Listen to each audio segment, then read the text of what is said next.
What's up? It's Mariana. Thanks for coming back to my channel. If you're new, don't forget to like and subscribe down below. So for this video, I want to talk about astrology, specifically my astrology, my zodiac signs, my birth chart. And I wanted to do this because I recently watched the Julian and Jenna podcast where they both printed out their birth charts and they read it to each other and talked about themselves and their compatibility. And it made me thinking that I am a huge fan of astrology and following it and reading up on it, but I've never actually taken the time to look at my birth chart besides just seeing what my sun, moon, and rising was. So for this video, I wanted to sit down, pull up my birth chart on my phone and kind of go through it and see just my opinions on it, what I think about it. Now, if you've seen their video where they read it, you know that it took a really long time. Like, I think the podcast itself is an hour. Obviously, we're not going to do that. I'm basically going to go through and just read the main bullet points of my sun, moon, and rising, and from there, maybe throw in a couple other things, but most likely just stick to those three things. So, if you're interested in seeing me talk about my birth chart and all that stuff about me, keep watching. So I don't know if you guys can see, I'll take my glasses off, but I do have my little Scorpio stamps that I got from Milk because, you know, we're getting in the mood, we have to. So what I do know is that my Scorpio is my sun, Taurus is my moon, and my rising is Libra. I do also know that sun is kind of how you feel about yourself or how you internalize yourself. Your moon is your emotions, and your rising is how people see you. And from then, I guess I know like a basic kind of understanding, but not too in-depth that I'm really hoping this birth chart will go into. So I filled out all my information. I'm on Just Cafe Astrology, the same one that Jenna and Julian used. And as I can see, like I said, sun is Scorpio, moon is Taurus, all the different other planets, all the different other houses, but most importantly, my ascension, my rising is Libra. So now we're gonna actually go in and read some more about it. My God, there's so much stuff that I don't understand. Okay, so this is what it says about the sun. It says, the sun represents vitality, a sense of individuality, and an outward shining creative energy. Okay. Now, sun in Scorpio. Scorpios are known for their intensity. They are determined folk that absolutely throw themselves into whatever they do, but getting them to commit to something is rarely an easy task. In fact, it's better not to even try to get them to do something. Solar Scorpios absolutely have their own mind, and their primary motivation is unlikely to be prestige, like their Capricorn friends, or an authority. Leos can have that too. It's real power. Their power can absolutely be of the behind-the-scenes variety, just as long as they have it. Other Scorpios seem to have plenty of willpower. They probably do. Scorpios do know what they want, and they won't go out and grab it at the wrong moment. They simply sit back, watch quite expertly, and then get it only when the moment is right. This apparent patience is simply their powerful skill at strategy at work. Scorpio isn't afraid of getting their hands, their bodies, their mind dirty. Interesting. The darker side of life intrigues them, and they're always ready to investigate. Scorpios simply never give up. They have a tremendous staying power. They are not in the slightest intimidated by anyone or anything. Confrontation are not a problem. In fact, talk to any Scorpio about their lives and you'll probably be in awe of what they've done. Trauma seems to follow them wherever they go. When Scorpio learns optimism instead of expecting the world, they'll find that they possess amazing regenerative powers, the power to heal, create, and transform. So in a short description, it says, physical energy and courage, strong passion, strong sexual powers, potential issues, she is suspicious, defiant, extremist, she is sometimes vindictive. So, yeah, okay, so let's break that down first. That was a lot to digest. So, sorry if I'm also talking really fast. I'm not a fan of reading out loud. But for the most part, I agree with a lot of this in that I am an intense person in the sense that when I find interest in something, I go all in. I don't go half-heartedly. Big things I can think about in my life are movies, for example. I love films, I love watching films, I love keeping up with them, following directors, actors, and that's something that I'm very, very passionate about. Also my family. I mean, I don't know if that counts as something, but I am very intense with my family in the sense that they are so important to me that if you were to mess with them or cross them in any way, like, I'm not afraid to come in there full claws, just like fight to the death, if you know what I mean. I will say though too that, you know, as it kind of said before, they tend to be a bit confrontational. I would agree to that to an extent. I am not one to pick fights. I'm more the kind of person where if it's the right time and right place, I'm not afraid to just kind of like, if you know what I mean. And something I've always kind of like knew that I'm good at is I might not be the strongest person and I'm definitely not the biggest person, but like physically, but I have learned that, you know, a punch here and there can really hurt you, but words can hurt you even more. And I don't know if this is a good thing to say, but I do know, you know, as I said, when the time is right and needed, I can fight someone verbally. And again, I don't do it to like pick fights. I do it more, I think, in a protective standpoint.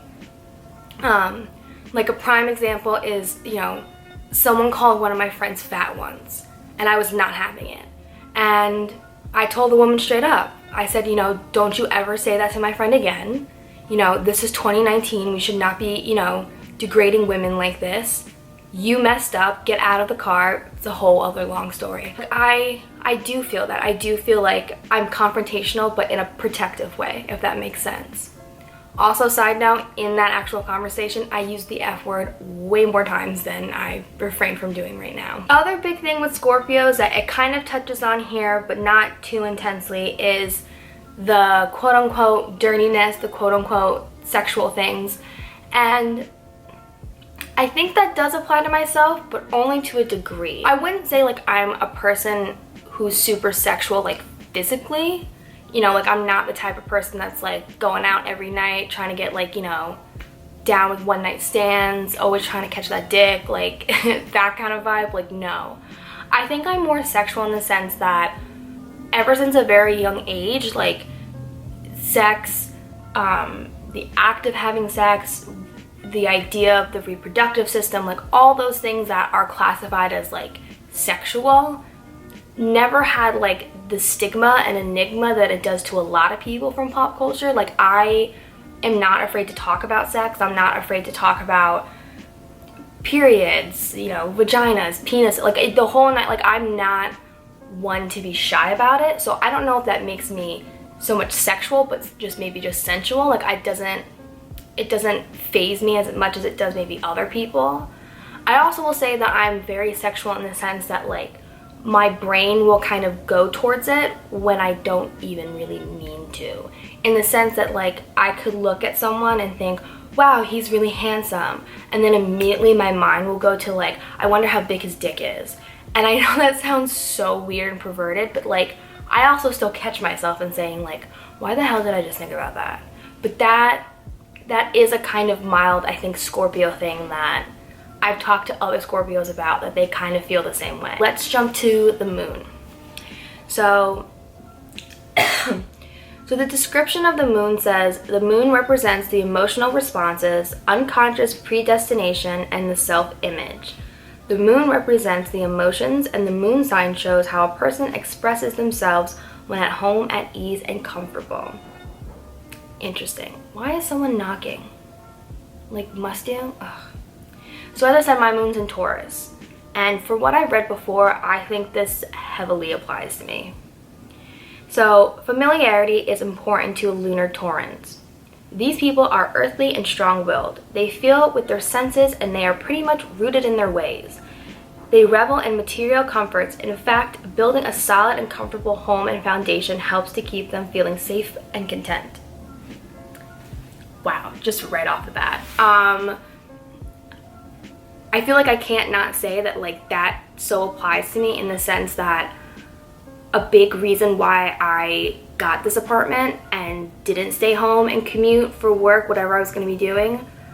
I just couldn't go back to my old bedroom. Like, my room is something that's very, very important to me. Like, I cherish privacy and I cherish having like my own space like that, and I just couldn't do it. Like, I couldn't fathom the idea of going home and going back to my room from high school that was so like traumatizing to me that, like, wow, okay. I don't know if that makes sense to that, but it did to me, and that's just like so weird. It isn't wise to try to push Lunartorians into doing anything, but once they have made a commitment, they're preserving. Okay, that line and lines from before in the Scorpio are constantly re-emerging that I'm stubborn, which I hate to admit, but I think I kind of am. Anyways, there's a steadiness to this position of the moon that is comforting to those close to them, but the conservative streak in these natives can be manding to more progressive personalities. They tend to go more out of their way to avoid messy or unpredictable situation, crises, and emotional displays. Instead, they focus on creating a viable and secure life around them. Relationships, Lunatorians may not easily recognize their partner's need for change, growth, or emotional situation. Okay, I think that also applies to me because I'm not ashamed to say I go to therapy. And one thing I always talk about in therapy is stability. How I don't like the idea of not being stable. Whatever it is, if it's not having an apartment, if it's, you know, not being able to pay bills, like whatever it is, like stability is very, very important to me. So I think that applies heavily there. Hold on. Pause for the alarms. Also, someone's going around and knocking on doors. Like, what the hell is happening? And Taurus natives are generally very romantic. Their affections are strong, deep, and unwavering. They are sentimental and warm. Since Taurus is a practical earth sign, the placement of the moon in the sign suggests an ability to protect themselves and their own interests. They will rarely make a move without first determining that it is safe and that there is something in it for them. So accurate.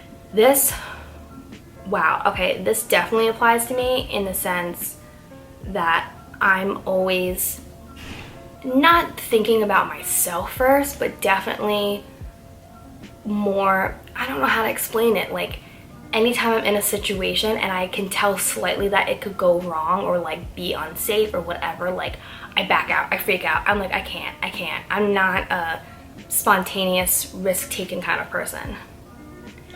Generally, Taurus moon people have reliable instincts. They are very much tied to the physical world, and they often have a particular well-developed sense of smell.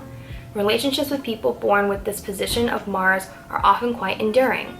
Many Mars and Taurus people hang onto their mates even if the face of the serious conflict. Taurus is a fixed sign, so breakups don't happen easily. Interesting. I don't really know what to say to that because I've never been in an actual relationship, so we'll see. Needs are strong but quite simple at the same time. They love the good things in life. The world of the five senses is all important to these natives. Their love of stability and steadiness can make them slaves to routine. However, they are loyal and compatible people. That describes me to a T. I am a slave to routines. Like, I do not do well if I don't have a routine. Wow. I never thought that would apply to my moon. Like, that's so weird to me. I never was expecting that. Short description. Sweetness itself, convinced of their ideas and strong-willed. She is foresighted and willful. She knows how to trust. She appreciates all good things in life, and she appreciates and protects nature. I think that's pretty accurate. I mean, another thing I do want to kind of, I think, address with that is that she is foresighted and willful, in the sense that I do credit myself, which I always thought came from my Scorpio side, but maybe it does come from this, being very good at reading people, of seeing someone and instantly, you know, getting a good feeling, instantly getting a bad feeling. Like, I think I'm relatively good at that, and I think it has come, I don't know, in handy at times. So yeah, I don't know. This is so interesting to me. Like, I was not expecting this at all. Like, it's crazy to think that, like, I knew all of this when in reality, like, I didn't. Other little, like, side notes, my Mercury is in Libra, and I can't remember what Mercury is. I think it's the way you communicate. yeah, it's like your relationships and how you communicate. So that's interesting. My Venus is in Virgo, so Venus is about love and stuff. I have read into this, and I kind of agree in the sense that, like, I'm not really a flirtatious person. Like, I'm not one to be like, oh, so like, tell me more. Like, no, like, I want to have a conversation with you. And if I like where the conversation is going, then I want to talk to you more. And then, you know, the next thing will lead to the next thing. So I think in that way, it kind of can hinder at times where, you know, like, you'll be out and, you know, just as much as girls have needs, guys have needs too. And a lot of times, like, they like the flirting. It gives them reassurance and whatever. But I'm just, like, not that type of person. I really am not a flirt. Then we have Mars. My Mars is in Leo. So Mars represents the desire for action and physical energy. I'm guessing this is going to be like strong and strong-will related because Leos are known for being kind of like that. Yeah, I talked about that before, how I can be confrontational at times, but yeah, I don't know. Whoa, I just like scrolled past this. Mars and Leo natives enjoy sex more than most, as long as heavy doses of love and romance are part of the package. Interesting. Okay. Jupiter. My Jupiter is in Capricorn, which represents expansion and grace. Whatever that means. It says she attracts the most good fortune than organizing and directing, conducting herself with integrity, acting ethical, and being mature. That's a true point. I do think that I had always been more mature for my age. I don't know why.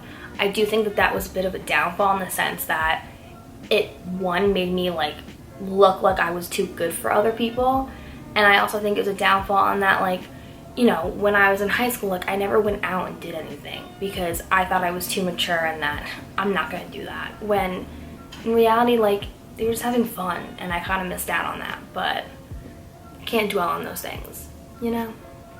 Here we go. Okay, ascendant in Libra. All right, so this is my rising. So this is how people perceive me, or at least that's what I believe it's supposed to be about. Everybody seems to like Libra ascendant natives. They just come across as nice, pleasant, and fair. Look a little closer at their lives, and these nice people may have had quite a few problems in their relationships. Some of them have had a string of relationships, and it can be hard to imagine why. These natives attract others to them effortlessly. Besides, they simply don't know what to do with themselves without a significant other. Libra rising generally appears to be smoothing everything over. They have charming smiles, a gentle approach with others, and an easygoing image.